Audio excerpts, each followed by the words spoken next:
Friends, welcome back to NS English academy. This is Sonia. Guys, आज की video most important होने वाली है because we will discuss top 20 की theories in cultural studies.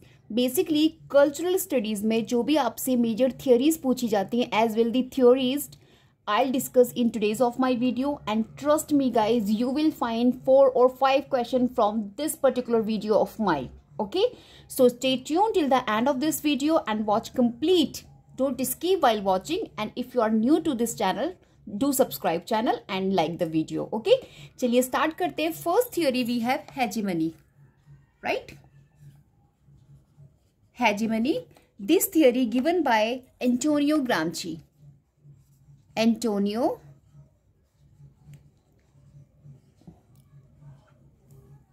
Gramsci, right? In the year 1930s. Basically ये जो आपकी hegemony theory है talks about the dominance of ruling class. Okay, एक जो इसका कोर आइडिया है, I just describe briefly every core idea of the theories I try to provide you. Okay, next we have cultural materialism. Cultural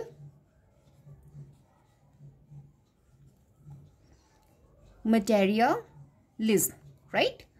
This theory by Raymond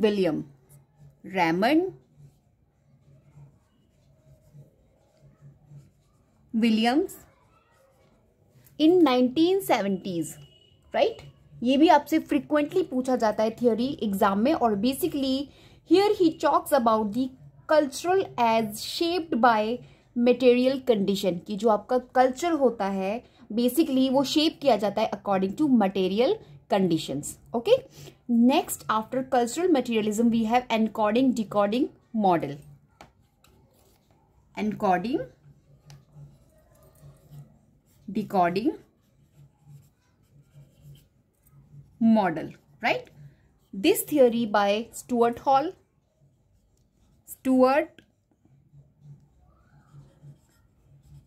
hall, right? Basically 1973, remember the year also, and here he talks about the meaning. यहाँ पे encoding decoding जो model है Stuart hall का, यहाँ पे he talks about the meaning where he say meaning is not fixed, right? इनका मानना है कि जो मीनिंग होता है वो फिक्स नहीं होता है और ऑडियंस जो है इन्होंने उसको डिकोड्स यहाँ पे डिनोट किया है, right? After the encoding decoding model we have cultural capital. Cultural capital number 4, cultural capital, right? This theory by Pierre Bourdieu,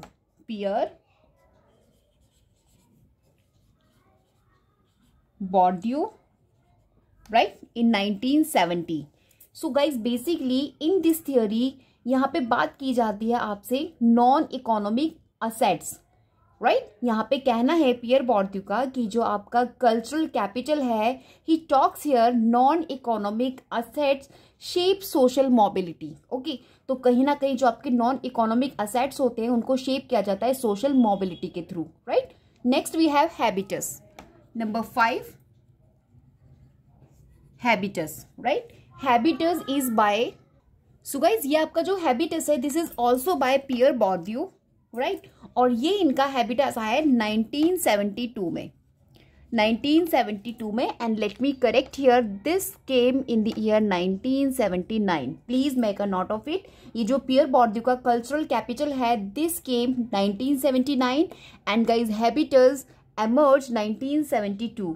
और पियर बोर्डियो यहाँ पे बात करते हैं हैबिटस में, ही टॉक्स की जो एम्बॉडीड होते हैं सोशल हैबिटस शेपिंग की जाती है आइडेंटिटी से. ओके, तो मैं सिर्फ आपको कोर आइडिया दे रही हूँ. मेरा जो बेसिक पर्पस है of today's video, I just want to give you theory and its theorist as well the year of it. Okay, so these 3 things मैं आपको प्रोवाइड कर रही हूँ एंड मोस्ट इंपॉर्टेंट है, you will have to secure in your notes so that you guys revise them and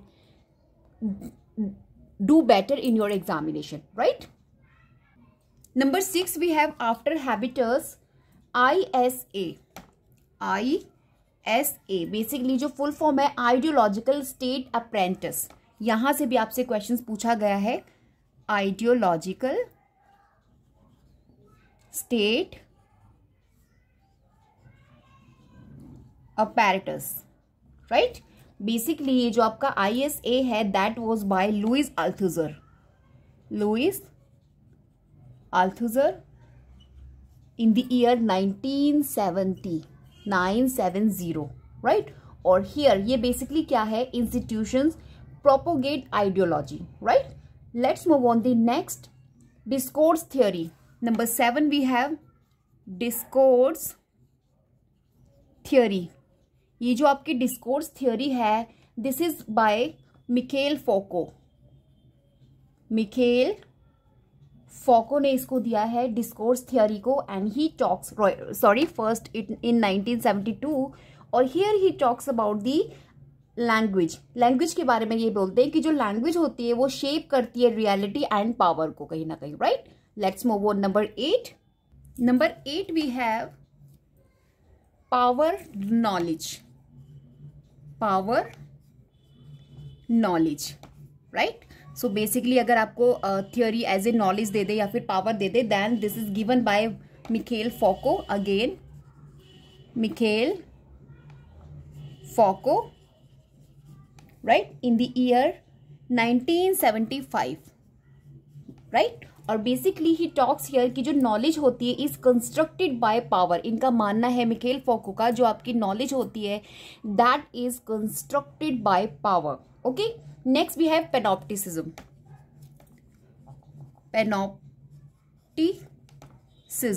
right? Panopticism again Mikhail Foucault, and guys this was same year 1975, and here he talks about the surveillance. basically जो panopticism में ये बात करते हैं, जो इसका idea है surveillance as social control, surveillance करना एज सोशल यानी कि सोसाइटी को, सोशल को कंट्रोल करना, right? So this is the core idea of this particular theory. Next we have mythologies. Number 10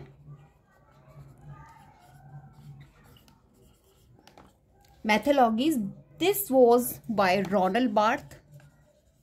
इन्होंने टेक्स्ट भी लिखा है ये आपका मैथोलॉजीज करके 1957 में, right? Roland Barthes. So basically इस आइडिया को इन्होंने यहाँ पे इंट्रोड्यूस किया, इस थियोरी को इंट्रोड्यूस किया in 1957, and he talks about here mass culture. जो मैस कल्चर है, और उसमें इन्होंने कहीं ना कहीं बताया जो मिथ्स होते हैं वो रिफ्लेक्ट करते हैं ब्यूरोजीज, राइट? ब्यूरोजीज होते हैं जो आपके बिजनेसमैन होते हैं, उनके लिए उन्होंने बोला है यहाँ पे, एंड उन्हीं की आइडियोलॉजी के बारे में basically he talks about in his work mythologies. Okay, that was 1957 publication, और basically this idea he introduce where. Okay, next we have death of the author.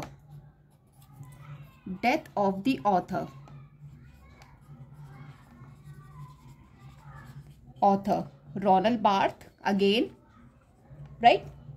1967, जिसका रिस्पॉन्स आपके मिखेल फोको ने दिया था, right?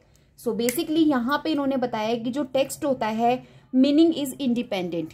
Death of the author में इन्होंने work भी लिखा है 1967 में रोनाल्ड बार्थ ने. Here he talks about the text. इन्होंने टेक्स्ट के बारे में बताया कि जो मीनिंग होता है वो कहीं ना कहीं क्या होता है, कैसा होता है, इंडिपेंडेंट होता है, right? Next number 12 we have post colonial hybridity. Post colonial, right? Hybridity, right? This is by Homi K. Bhabha. Most important है friends, Homi K. Bhabha, that repeat frequently in your exams. 1994, okay? And he talks about cultural fusion, right? इन्होंने यहाँ पे cultural fusion की बात की है, resistance की बात की है, right? In this theory basically. Next we have mimicry. Number 13 mimicry. So basically matchings में, क्रोनोलॉजी में आपको ये क्वेश्चंस फ्रॉम इसी फॉर्मेट में आपको मिलते हैं, तो you will have to make a note of it. Okay, mimicry basically ये भी आपका सेम होमी के बाबा का है, same year 1994. And guys here he talks about the colonised. जो कॉलोनाइज मिमिक है, कॉलोनाइजर येट डिस्टर्ब दैम, तो इसके बारे में he talks about in his text. Okay, in detail में आपको इसको स्टडी करना है, क्योंकि यहाँ से आपसे कॉन्सेप्चुअल बेस्ड क्वेश्चन भी एग्जामिनर फ्रेम करते हैं, right? Next number 14 we have third space, right? ये आपका होमी के भाभा का है सेम ईयर 1994, और यहाँ पे इन्होंने बात की है हाइब्रिड कल्चर की, और इन्होंने बताया कि identity forms in between space. तो इन्होंने जो आइडेंटिटी है उसको बताया फॉर्म्स किस में होता है, इन बिटवीन स्पेस में, राइट। सो ये भी आपको आइडिया याद रखना है। Okay, let's move on the number 15 theory, orientalism. Orientalism, right. So basically orientalism text भी आपका एडवर्ड सैद का, दैट वाज पब्लिश 1978, और बेसिकली ओरिएंटलिज्म में he talks about western stereotypes of the east. जो आपका वेस्टर्न स्टेरियोटाइप मिलेगा आपको ईस्ट में, he talks about in his orientalism. So basically ये इनका थ्योरी है आपके एडवर्ड सैड का, जिस नाम की इन्होंने बुक भी लिखी है, that was publish 1978, right, Edward Said, right. Next we have number 16, cultural imperialism. Cultural imperialism, right. ये जो आपका कल्चरल इंपेरियलिज्म है, this is by John Tomlinson. Okay, so guys next number 17 we have sub culture theory. Sub culture theory में यहाँ पे थोड़ा सा little bit मेरे को कंफ्यूजन है। I make clear this confusion of mind, then I will provide you, क्योंकि authentic information I just want. यहाँ मुझे थोड़ा सा कंफ्यूजन लग रहा है, that's why I just don't want to write the name of the theorist of this theory. Next we have sub culture theory. Okay, sub culture theory basically आपकी Dick हैब्डिक के द्वारा इसके थ्योरिस्ट है आपके डिग हैब्डिक। डिग हैब्डिक 1979 में आया है, and here he talks about youth resistance. यहाँ पे इन्होंने यूथ रेसिस्टेंस के बारे में बात की है through style. Okay, next we have post modernism. Post modernism, post modernism, ये एक फीचर भी है आपका पोस्ट मॉडर्न जो लिटरेचर है उसमें। अगर आप फीचर्स और लिटरेरी मूवमेंट्स में if you study, then this is the literary movement में भी हम स्टडी करते हैं पोस्ट मॉडर्निज्म को। ओके, सो बेसिकली ये आपका है जीन फ्रांसिस लोटार्ट का। ओके, JF लोटार्ट ने इसको दिया है, एंड 1979 ईयर है, and here he talks about the collapse. जो आपका कोलैप्स है ना ग्रैंड नैरेटिव्स का, he talks about in the post modernism. Okay, next we have simulacra and simulation. Simulacra and simulation, यहां से आपसे कॉन्सेप्ट बेस्ड क्वेश्चन पूछे जाते हैं। ये जो आपकी थियोरी है बेसिकली जीन बॉद्रियाल की है, Jean Baudrillard. Okay, 1981, remember the year also, and here he talks about the कि किस तरीके से जो रियलिटी है वो रिप्लेस की जाती है बाय साइन और इमेजेस के through. Okay, next we have hyper reality, number 20, hyper reality, right. ये आपका सेम जीन बॉद्रियाल का ही है 1983 में, जहां पर इन्होंने बात की reality is simulated by media, की जो आपके रियलिटी होती है उसको सिम्युलेट किया जाता है, यानी कि उसको मॉडिफाई किया जाता है, उसके अंदर चेंजेस किए जाते हैं through media. So this is also by Jean Baudrillard, hyper reality. So here I discuss 20 की थ्योरीज इन कल्चरल स्टडीज। ये आपको सिक्योर करनी है अपने नोट्स में गाइज, यहाँ से आपको अगैन एंड अगैन एग्जाम में रिपीट होती है थ्योरीज, और इनके थ्योरिस्ट पूछे जाते हैं। So please make a note of it and revise them at least 10 time before your examination. Definitely you will find 4 or 5 question from this particular video of mind, right. Different format में आपको questions मिलेंगे, remember. And if you just check out the PYQs, then you also come to know the how importance of these theories that I discuss in video of mine. Okay, so let's start and revise your concepts again and again if you really want to secure higher. Okay, till then bye bye, we will meet in next video. मेरी next video में मैं आपको Indian English literature में जो जितनी भी major novels हैं मैं आप लोगों के लिए डिस्कस करने वाली हूँ, जो आपसे एग्जाम में रिपीट होती है, उसकी मैं लिस्ट आपको प्रोवाइड करूंगी। I am just writing down now.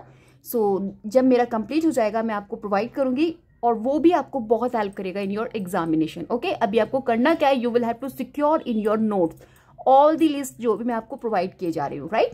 Bye bye, we will meet in next video.